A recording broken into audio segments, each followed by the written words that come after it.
Hello, everybody. It's Bill. It's that college football guy here with another video. It's part 3 of the SEC prediction series. We're talking Missouri, Oklahoma, Ole Miss, and South Carolina. A little bit to get into on this, so shall we get this started? All right. Missouri first up. 11-2 last year. Beat Ohio State in the Cotton Bowl. I was impressed with that performance. I mean, Ohio State lost a lot of players, still was impressed with it. Vegas win total has you at 9.5 for this year, so it gives you an idea what the betting public thinks of Missouri. Eli Drinkwitz, this will be his 5th year at Missouri. He's 28-21 in 4 years at Missouri. Folks, you realize that when they went 11-2 last year, that was the first year that Missouri has been above 500 in Coach Drinkwitz's career in the previous 4 years at Missouri. They hadn't had a winning record yet. Now they do. So if you take the 11-2 away, they're 17-19 in the previous 3. Gives you an idea how things are going, but he made a drastic change and it worked. Brady Cook, not exactly everyone would call the Heisman candidate or a world beater or everything else, but he's been a solid to great quarterback. He's back with Luther Burton. They are going to be an explosive team. I have one problem that I've had with the team from last year, and that is Brady Cook should not be the second leading rusher on this team, but last year he was. That can't be the case. You have the talent there, even though he can make plays with his legs. The running game should be more dominant than just your quarterback and your leading rusher. How well is that going to go on here? Well, we're going to see about that. Corey Batoon is the new Tigers defensive coordinator. He previously was the defensive coordinator of South Alabama. They did a great job stopping the run. But there's a big difference between the G5 and the Power 4. And there's a difference in the Power 4 and the SEC. This is going to be a step up. How well is the defense going to acclimate and work together? Is the defense possibly going to take a step back? We're going to find out about that. The secondary of Missouri could be the weakest part of it, of the defense. And the transfers need to step up and step up big for this not to be a weakness of the team. So we're going to find out about that during the season. So, shall we get started with this season? Well, you've got a new defensive coordinator. Excuse me, still battling this thing, this crud, whatever I'm dealing with. You need to have a time for everybody to get adjusted to the new system, for everybody to adapt to if there's changes in terminology or verbiage or whatever. You need a little time for that, and you'd have that in practice. But the fact is, schedule lined up beautifully for this. When you see the first 4 games, you'll understand why. Home against Murray State, game 1. Yeah, that's a dub.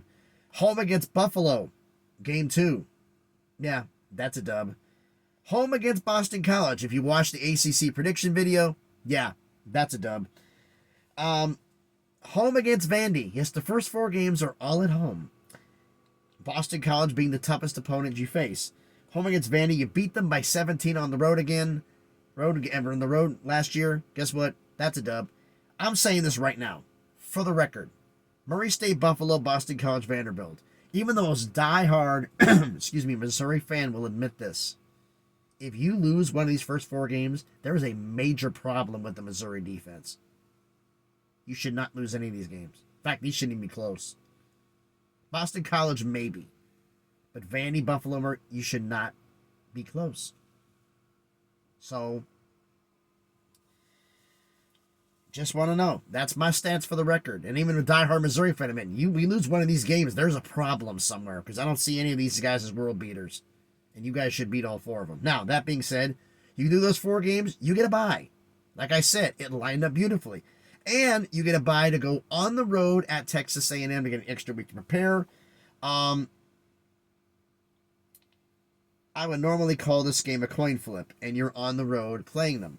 However, you get a bye week before they play them. They're not on a bye. This will be their 6th straight game. It's going to be tight. It's going to be competitive. You're going to go on the road to College Station and win.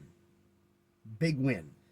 But your 5th win of the season. You're on the road at UMass the next week. Really? Yeah, there's your second. Here's your sixth win of the year. You're bowl eligible. You're home against Auburn next game. If you saw part one, you already know this. You're beating Auburn. You're 7-0. Then you go on the road to Tuscaloosa to play the Alabama Crimson Tide. If you saw part one, you know you're losing to Bama. Then you get the bye. You come out of the bye at home against Oklahoma. Now, this is a game I really struggled with. I really struggled with this one. Because I'm looking at this game going, okay. Normally, I go my separate set of rules, and I look at this here, and I go like the Oklahoma game. Okay, you're at home. You're established. You've had the bye to prepare. You're at home.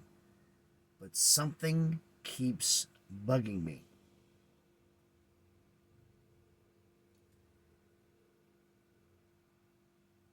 Last year, Missouri didn't have a slip-up game at all last year.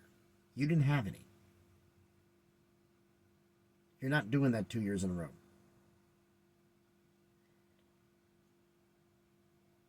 And making sure I got my notes absolutely correct here. Yeah, I do. And this is going to piss you off, Missouri, but Jackson Arnold is going to come into Columbia. That's where you play. My brain's totally fried right now for being sick. And I apologize if not, but they're going to come to Missouri, and they're going to beat you. You're losing to Oklahoma, even though you're at home. You're on the road at South Carolina the following week. You beat them by 22 at home last year. The margin of victory may not be as big as last year, but you're beating South Carolina again. Then you're on the road at Mississippi State. If you saw part two, you know this. I'm calling this the Mississippi State upset of the year. Perhaps they're channeling the spirit of Mike Leach. I don't know. But you're losing on the road to Mississippi State. I'm calling this is the upset game. Upset of the year, possibly in the SEC. Mississippi State beats Missouri. And you finish at home against Arkansas. You saw part one. You know the fact you're beating Arkansas. So you're going to be 9-3 on the year. 5-3 in conference. That's going to piss some Missouri fans off. Next up, the Oklahoma Sooners, Boomer Sooners. All right, 10-3 last year in the Big 12, first year in the SEC. You've lost to Arizona in the Alamo Bowl last year. Vegas has your win total at 7.5, so not exactly expecting Oklahoma to be world beaters here. Brent Venables, starting year 3, he's been 16-10 in 2 years at Oklahoma. To say there's a lot of pressure on Jackson Arnold is an understatement. You let Dillon Gabriel go. He is going to have to deliver in a big way. There's no other way around it. He has to deliver. Because if he doesn't, oh boy, is there going to be problems in Norman. The defense from year 1 under Coach Venables was horrible. Year 2, it improved. Great strides were made. Can there be the same level of stride or close to it, or just an improvement from year 2 to year 3? That's what we're asking. Are we going to have that? I don't know. And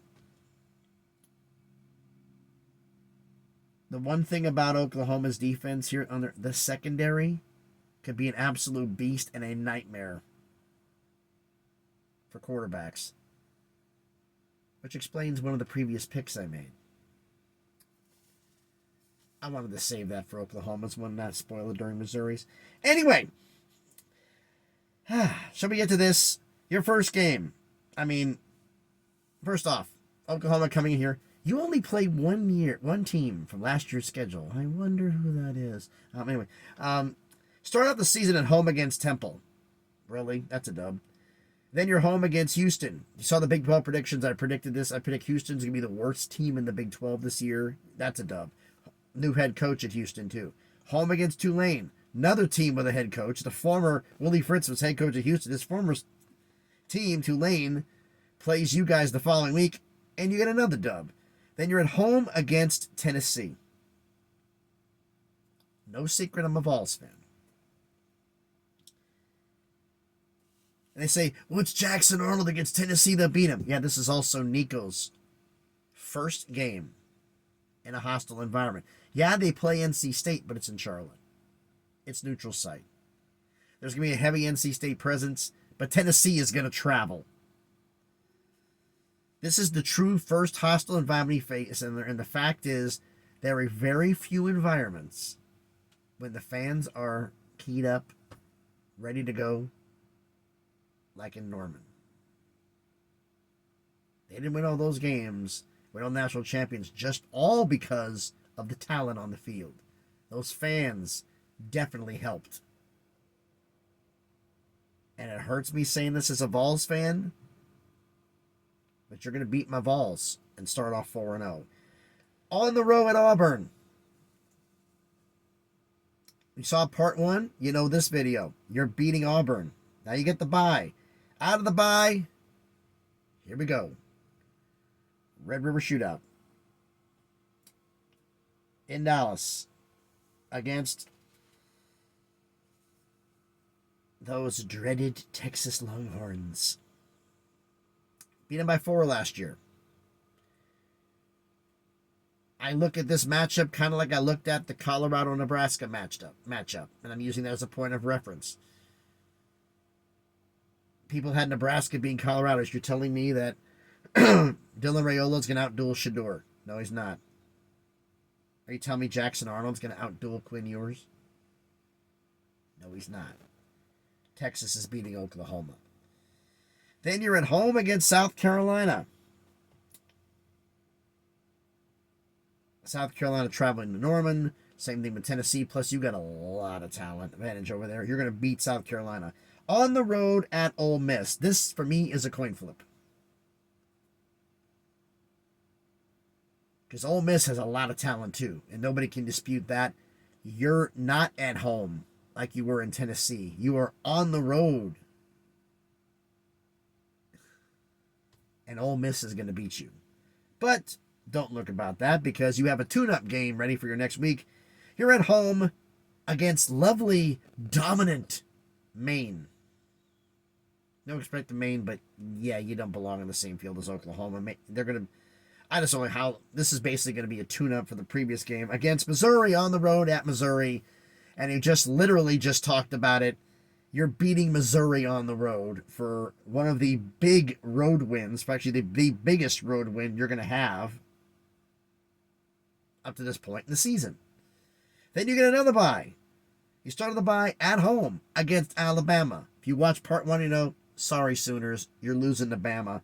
And then you're on the road at LSU to finish the season. If this is a night game, oh boy.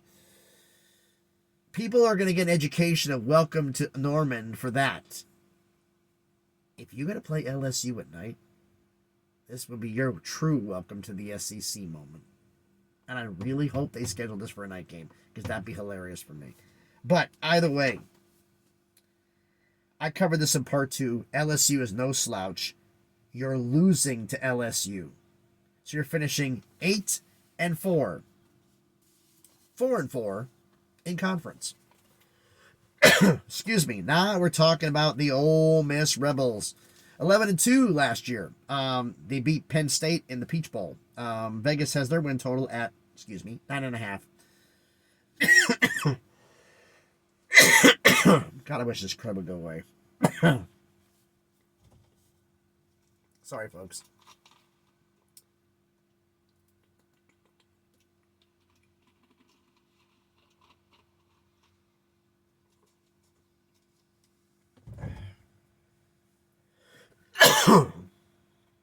Well. Rebels 11-2. Lane, actually, 9.5 win total. Lane Kiffin, head coach of Ole Miss, 34-15 in 4 years at Ole Miss.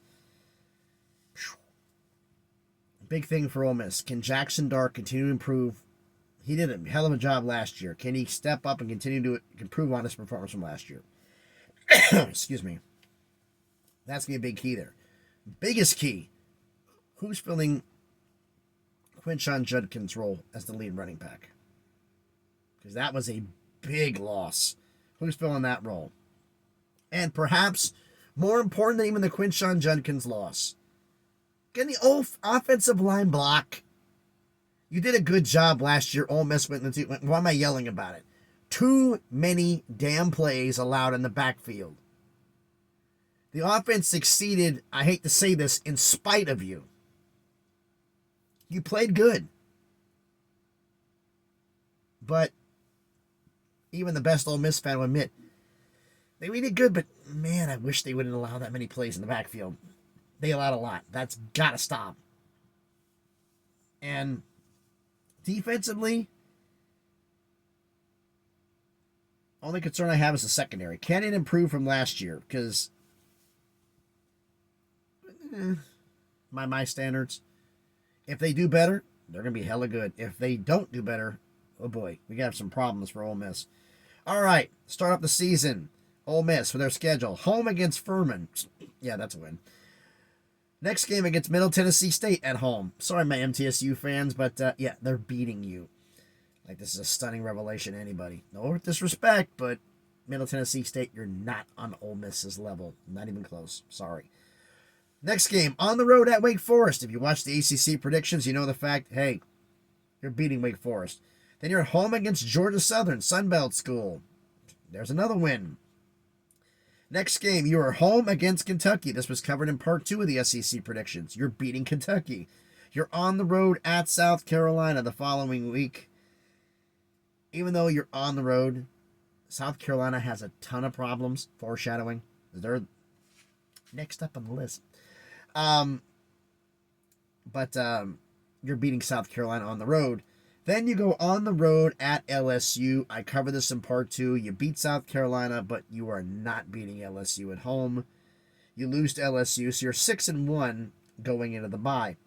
Come out of the bye at home against Oklahoma. I literally just did this. You're beating Oklahoma. On the road at Arkansas the following week. Cover this in part 1. You're beating Arkansas. Then you're at home against Georgia. Sorry. Cover this in part 2. Georgia's beating you. Now you get your another bye. You're on the road at Florida. Out of the bye, Florida, this is where the Florida problems will kick in. And this, as some people have said, those in the SEC are fine. Like, Florida being Florida. Cover this in part 1. You're beating Florida on the road. Finish the season at home against your in-state rival, Mississippi State. I just covered this at the end of part 2. You're beating Mississippi State to finish 10-2. 6-2 in conference. And now we get to the aforementioned, just mentioned, the South Carolina Gamecocks. 5-7 last year. Vegas has your win total at 5.5. Shane Beamer now will be entering his 4th year, year 4 of the Shane Beamer era at South Carolina. He's 20-18 in 3 years. Is he on the hot seat? Technically, he should be. But Shane Beamer's a first-time head coach. You get rid of him now. Unless he's really bad, which is a possibility, by your standards. But the fact is, who are you blaming? The coach? The school? Whatever. But anyway, I'm foreshadowing. Should Shane Beamer be fired? No. After this year? No. One more. 5-year run. Give him 5 years. This is the length of his contract. You haven't extended him. I don't know how long his contract is. Let him run out his contract or whatever. Don't pay for anybody. You don't have the bucks right now. But that's on there. But is he on the hot seat? Possibly. Should he be fired? Next year's no. Here's the problem I have with South Carolina. The offense. Who's your starting quarterback? Lenore Sellers, Robbie Ashford from Auburn, Davis Beville. Who's your starting QB? You don't even know yet. Wide receiver room. Yeah, you got transfers, but it is very, very young. Can they grow up in a hurry? There's a problem. Defensive line, defensively. Defense, okay, you got some playmakers, but can you get a pass rush? Because that was not non-existent, but it was flirting with it last year. That's going to be a problem. All right. Let's get into South Carolina's schedule. Excuse me. Home against Old Dominion, Sunbelt School. Yeah, you're getting the win to start week 1. Then you're on the road at Kentucky. I covered this in part 2. You're losing on the road at Kentucky. You're home at LSU the following week. I covered this also in part 2. You're losing to LSU. Then you're at home against Akron, Mac School, week 4. Guess what? You're beating Akron. So you're 2-2 going into the bye. Come out of the bye, and this stretch of the next 3 is not nice. Ole Miss, Alabama, Oklahoma. They didn't cut him any favors, did they? Home against Ole Miss. I literally just covered this. That's a loss for South Carolina. On the road at Alabama in Tuscaloosa. I covered this in part 1. That's a loss. On the road in Norman and Oklahoma. I covered this earlier in this very video. That's also a loss. Uh-oh. Now you get another bye. You're at home against Texas A&M. You lost by 13 on the road last year. You have a bye the week before. You're at home this year. You have everything going your way. But I don't trust your offense. And right now, Mike Elko, in his first year at A&M, is a better coach than Shane Beamer. That hurts you to hear it, but I'm sorry, that's the way I feel. A&M comes in and beats you, South Carolina. I'm sorry. But hey, there's a remedy for that. The following week, you go on the road at Vandy. You know, the same team you beat by 41 at home last year. Yeesh. Guess what? I don't know if the margin of victory will be the same thing, but you're beating Vandy, okay? Then you're at home against Missouri the following week. I covered this at the start of this video. You're losing to Missouri. Then you're at home against Wofford. Missouri was your last conference game. Your last 2 games of the season are non-cons. You're home against Wofford. You're going to pick up that win to finish the season on the road at Clemson. I covered this in the ACC prediction videos. You're losing to Clemson, which puts you at 4-8. Overall, 1-7 in conference. That only win coming against Vandy. Is this enough for them to possibly fire Shane Beamer? Maybe. But, I don't know. If I'm right, he could be shown the door. I don't think he should be. I think they should give him 1 more year. But if they give him 1 more year and this happens again, then I hate asking for a coach to be fired, but it would be justified this year, but it would be more justified in my mind if it happened next year. But that's just me talking. So why don't you let me know what you think about all of this in the comments. I get my paperwork back here. So again, for a recap, Missouri 9-3, 5-3 in conference. Oklahoma 8-4, 4-4 in conference. Ole Miss 10-2, 6-2 in conference. And South Carolina 4-8, 1-7 in conference. Oh boy. All right, so why don't you let me know what you think about everything down in the comments. So thanks everybody for watching the video. If you haven't done it already, do me a favor. Smash the like button. Hit the thumbs up. It helps the algorithm. It helps the video be seen by more people. Comment on the video. Let me know.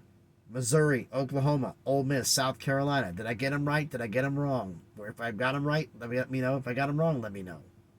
Let me know down in the comments. I'm listening. You know I comment back, and I'm interactive with all of you. Share the video if you want to. And if you haven't done it already, do me a favor, check out some of the other videos I've done.